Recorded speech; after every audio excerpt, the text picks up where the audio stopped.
बेटा बिना कुछ खाए घर से जा रहा था तो माँ ने बेटे से कहा, बेटा थोड़ा खाना खा कर जा। तो दिन से तूने 2 दिन से कुछ नहीं खाया। तो बेटे ने कहा, देखो मम्मी, मैंने मेरी 12वीं बोर्ड की परीक्षा के बाद सेकंड हैंड बाइक मांगी थी और पापा ने प्रॉमिस किया था कि जरूर लेकर देंगे। आज मेरा आखिरी पेपर है। दीदी को कह देना कि जैसे ही मैं परीक्षा देकर बाहर आऊंगा तब वह पैसे लेकर बाहर खड़ी रहे। मेरे दोस्त की पुरानी बाइक मुझे आज ही लेनी है। और हाँ, यदि दीदी वहां पैसे लेकर नहीं आई तो मैं घर वापस नहीं आऊंगा।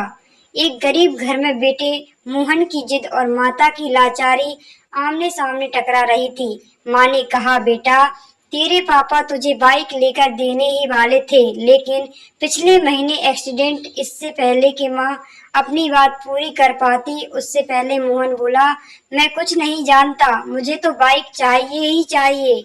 ऐसा बोलकर मोहन अपनी मम्मी को गरीबी और लाचारी की मझधार में छोड़कर घर से बाहर निकल गया।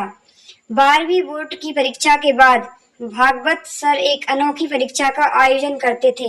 हालांकि भागवत सर का विषय गणित था, किंतु विद्यार्थियों को जीवन का गणित भी समझाते थे। उनके सभी विद्यार्थी परीक्षा जरूर देने आते थे। इस साल परीक्षा का विषय था मेरी पारिवारिक भूमिका। मोहन परीक्षा कक्षा में आकर बैठ गया। उसने मन में गांठ बांध ली थी कि यदि मुझे बाइक नहीं लेकर देंगे तो मैं घर नहीं जाऊंगा। भागवत सर ने क्लास में सभी को पेपर बांट दिए। पेपर में कुल 10 प्रश्न थे। उत्तर देने के लिए 1 घंटे का समय दिया गया था। मोहन ने पहला प्रश्न पढ़ा, आपके घर में आपके पिताजी, माताजी, बहन, भाई और आपके कितने घंटे काम करते हो? मतलब विस्तार से बताइए। तो मोहन ने तुरंत जवाब लिखना शुरू कर दिया। पापा सुबह 6 बजे टिफिन के साथ अपनी ऑटो रिक्शा लेकर निकल जाते हैं और रात को 9 बजे वापस आते हैं। ऐसे में वह लगभग 15 घंटे काम करते हैं। मम्मी सुबह 4 बजे उठकर पापा का टिफिन तैयार करती हैं, बाद में घर का सारा काम करती हैं, दोपहर को सिलाई का काम करती हैं और सभी लोगों के सो जाने के बाद वह सोती हैं। लगभग रोज 16 घंटे काम करती हैं। दीदी सुबह कॉलेज जाती हैं और शाम को 4 बजे से 8 बजे तक पार्ट टाइम जॉब करती हैं और रात को मम्मी के काम में मदद करती हैं। लगभग 12 से 13 घंटे काम करती हैं। सुबह 6 बजे उठता हूँ और दोपहर को स्कूल आकर खाना खाकर सो जाता हूँ। शाम को अपने दोस्तों के साथ टहलता हूँ। रात को 11 बजे तक पढ़ता हूँ। तो लगभग 10 घंटे तक मैं व्यस्त रहता हूँ। पहले सवाल के जवाब के बाद मोहन ने दूसरा प्रश्न पढ़ा, आपके घर की मासिक कुल आमदनी कितनी है? तो मोहन ने जवाब लिखना शुरू किया, मेरे पापा की आमदनी लगभग 10,000 है। मम्मी और दीदी मिलकर 5,000 कुल जोड़ लेते हैं। कुल आमदनी 15,000 रुपए है। प्रश्न नंबर 3, मोबाइल रिचार्ज प्लान आपकी मनपसंद टीवी पर आ रही 3 सीरियल के नाम, शहर के एक सिनेमा हॉल का पता और अभी वहां चल रही मूवी का नाम बताइए। सभी प्रश्नों के जवाब आसान होने के कारण मोहन ने फटाफट 2 मिनट में लिख दिए। अब बारी थी प्रश्न नंबर 4 की और 4 नंबर प्रश्न, 1 किलो आलू और भिंडी की कीमत क्या है?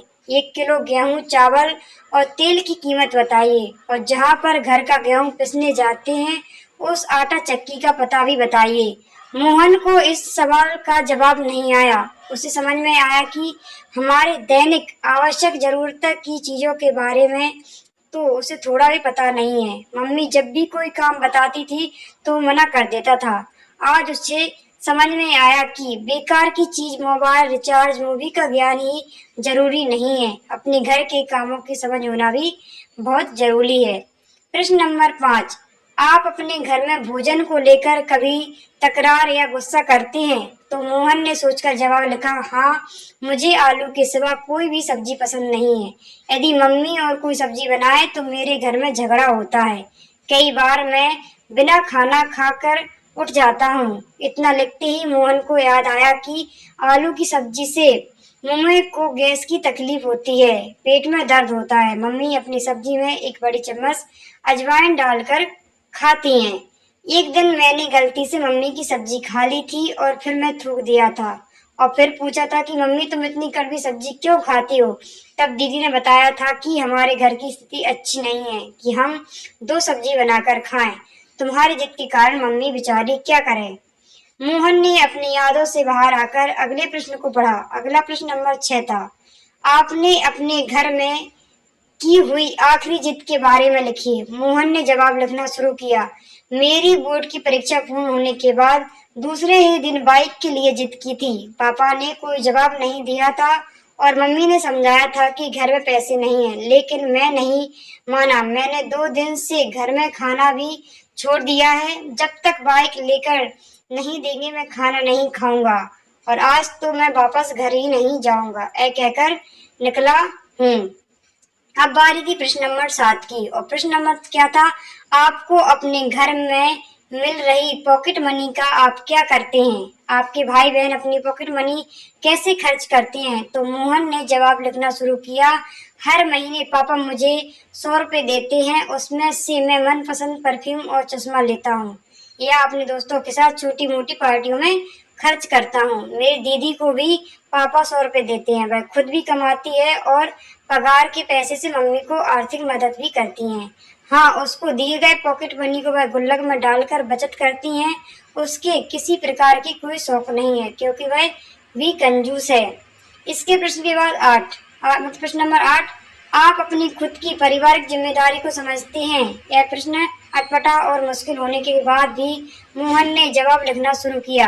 परिवार के साथ जुड़े रहना चाहिए, एक दूसरे के प्रति समझदारी से व्यवहार करना चाहिए, एक दूसरे की मदद करनी चाहिए और ऐसे ही अपनी जिम्मेदारी निभानी चाहिए।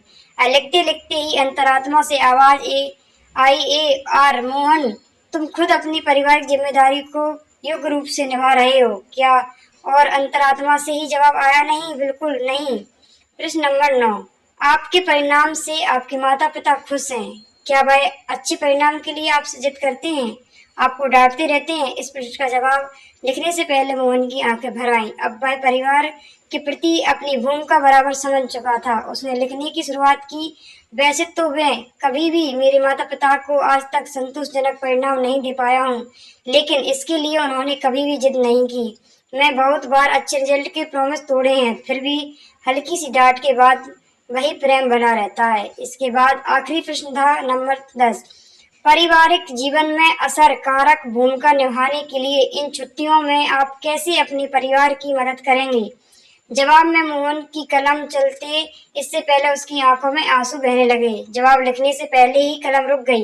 बेंच के नीचे मुंह रखकर रोने लगा। फिर से कलम उठाई, तब भी वह कुछ न लिख पाया। 10वें प्रश्न का जवाब दिए बगैर उसने पेपर सबमिट कर दिया और बाहर आ गया। स्कूल के दरवाजे पर दीदी को देखकर मोहन उसकी ओर दौड़ पड़ा। जैसे ही दीदी के पास पहुंचा, दीदी ने कहा, भाई ये ले 8,000 रुपए। मम्मी ने कहा कि बाइक लेकर ही आना। दीदी ने मोहन को पैसे पकड़ा दिए। मोहन ने पूछा, कहाँ से लाई हो पैसे। तब दीदी ने बताया, मैंने मेरे ऑफिस से 1 महीने की सैलरी एडवांस मांग ली है। मम्मी भी जहाँ काम करती हैं वहीं से उधार ले लिया और मेरी पॉकेट मनी की बचत से निकाल ली है। ऐसा करके तुम्हारी बाइक के पैसे की व्यवस्था हो गई है। मोहन की दृष्टि पैसों पर स्थिर हो गई थी। दीदी फिर बोली, भाई मम्मी को बोलकर निकले थे कि पैसे नहीं दोगे तो मैं घर नहीं आऊंगा। अब तुम्हें समझना चाहिए कि तुम्हारी भी घर की प्रति जिम्मेदारी है। मुझे भी बहुत शौक है, लेकिन मैं अपने शौक की बजाय अपने परिवार को ज्यादा महत्व देती हूँ। तुम हमारे घर के सबसे लाडले हो, इसलिए पापा के पैर में फ्रैक्चर होने के बावजूद भी रोज ऑटो चलाते हैं ताकि तुझे बाइक दिलाने का प्रॉमिस पूरा कर सके। बाकी तुमने तो अनेकों बार अपने प्रॉमिस तोड़े ही हैं। मोहन के हाथ में पैसे देकर दीदी घर चली गई। उसी समय मोहन का दोस्त वहां अपनी बाइक लेकर आ गया। उसने अच्छे से बाइक को चमका दिया था। दोस्तों ने कहा, ले मोहन, आज ये बाइक तुम्हारी है। सब 12,000 रुपए में मांग रहे थे, मगर यह तुम्हारे लिए 8,000 में है। मोहन बाइक की ओर एकटक देख रहा था और थोड़ी देर बाद बोला, दोस्त, तुम अपनी बाइक उसे 12,000 वाले को दे देना। मेरे पास पैसे की व्यवस्था नहीं हो पाई है और होने की संभावना नहीं है। ऐ कहकर मोहन सीधा भागवत सर के केबिन में पहुंचा। भागवत सर ने मोहन की ओर देखा और पूछा, अरे मोहन, कैसा लिखा है पेपर में। तब मोहन बोला, सर ए कोई पेपर नहीं था, ए तो मेरे जीवन के लिए दिशा निर्देश था। मैंने एक प्रश्न का जवाब छोड़ दिया है, किंतु वह जवाब लिखकर नहीं, अपने जीवन की जवाबदेही निभा कर दूंगा। और इतना कहकर भागवत सर के चरण स्पर्श किए और अपने घर की ओर निकल पड़ा। घर पहुंचते ही मोहन ने देखा कि मम्मी पापा दीदी सब उसकी राह देख रहे थे।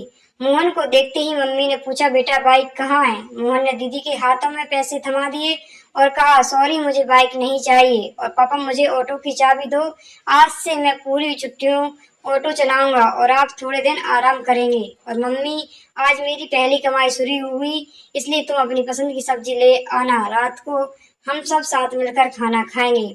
मोहन के स्वभाव में आए परिवर्तन को देखकर मम्मी ने उसको गले लगा लिया और कहा, बेटा सुबह जो कहकर तुम गए थे वह बात मैंने तुम्हारे पापा को बताई थी और इसलिए तुम्हारे पापा दुखी हो गए, काम छोड़कर घर वापस आ गए। भले ही मुझे पेट में दर्द होता है, लेकिन आज तो मैं तेरी पसंद की ही सब्जी बनाऊंगी। तब मोहन ने कहा, नहीं मम्मी, अब मैं समझ गया हूँ कि मेरे घर परिवार में मेरी भूमिका क्या है। मैं रात को आपकी पसंद की सब्जी ही खाऊंगा। परीक्षा में आखिरी जवाब नहीं लिखा, वह प्रैक्टिकल करके दिखाना है। और हाँ मम्मी, हम गेहूं को पीसने कहाँ जाते हैं, उस आटा चक्की का नाम और पता भी मुझे दे दो। इसी समय भागवत सर ने घर में प्रवेश किया और बोले, भाई मोहन, वाह, जो जवाब तुमने लिखकर नहीं दिया वह प्रैक्टिकल जीवन में करके दोगे। मोहन भागवत सर को देखकर आश्चर्यचकित हो गया और बोला, सर आप और यहाँ? तब भागवत सर बोले, मुझे मिलकर तुम चले गए, उसके बाद मैं तुम्हारा पेपर पढ़ा, इसलिए तुम्हारे घर की ओर निकल पड़ा। मैं बहुत देर से तुम्हारे अंदर आए परिवर्तन को सुना। मेरी अनोखी परीक्षा सफल रही और उस परीक्षा में तुमने पहले नंबर पाया है। ऐसा बोलकर भागवत सर ने मोहन के सर पर हाथ रख दिया और उसे आशीर्वाद दिया। मोहन तुरंत ही भागवत सर के पैर छुए और ऑटो रिक्शा चलाने के लिए निकल पड़ा। तो दोस्तों, आज की है हार्ट टचिंग स्टोरी आपको कैसी लगी कमेंट करके अवश्य बताएं। अगर आपको स्टोरी अच्छी लगी हो तो प्लीज आप हमारे स्टोरी चैनल को सब्सक्राइब कर लें। धन्यवाद।